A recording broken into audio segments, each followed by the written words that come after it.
దాకా హాస్పిటలైజ్ అయ్యారు. అందులో 17 మంది హాస్పిటల్ ఉన్నారు. మిగతా 7 కూడా వెంటనే డిశ్చార్జ్ అయిపోయారు. మిగతా వాళ్ళు కూడా ఇవాళ డిశ్చార్జ్ అయిపోతారు.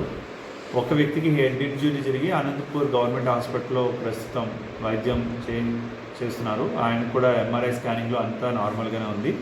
బట్ సెమీ కాన్షియస్గా ఉన్నారు కాబట్టి ఆయన కూడా అబ్జర్వేషన్లో పెట్టడం జరుగుతుంది పూర్తిగా కోలుకునేంత వరకు.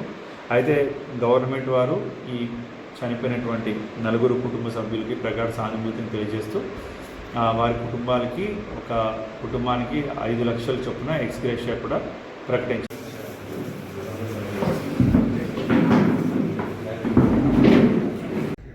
ఈ రోజున కదిరి కుమ్మరవాళ్లపల్లిలో జరిగినటువంటి సంఘటనలో అసూలు బాసినటువంటి ఒక 4 కుటుంబాలకు 4 మృతులకు ఒక్కొక్కరికి 5 లక్షల రూపాయల చొప్పున వారి కుటుంబాలకు ప్రభుత్వం ఎక్స్గ్రేషియా ప్రకటించింది. ముఖ్యమంత్రి గారు ఈ సందేశాన్ని పంపారు.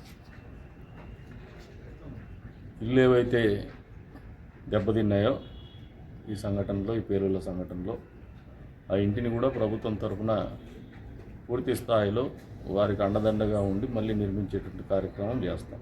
ఏదో పథకం కింద కన్సిడర్ చేస్తాం. ఇక క్షతగాత్రులు ఎవరైతే ఉన్నారో దాదాపు 27 మంది ఉన్నారు.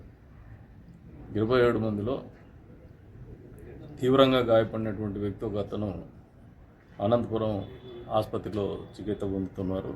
వారికి 1 లక్ష రూపాయలు, మిగతా క్షతగాత్రులు ఎవరైతే ఉన్నారో వారందరికీ ఒక్కొక్కరికి 50,000 రూపాయల లెక్కన అది మేము వ్యక్తిగతంగా ఇవ్వడానికి సిద్ధపడినాము.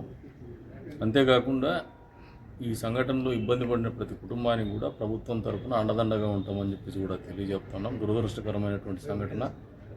అమాయక ప్రజలు తెలియనటువంటి పరిస్థితుల్లో, అసలు ఎవరు ఊహించినటువంటి పరిస్థితుల్లో ప్రాణాలు పోగొట్టుకున్నారు, గాయాల బారిన పడినారు.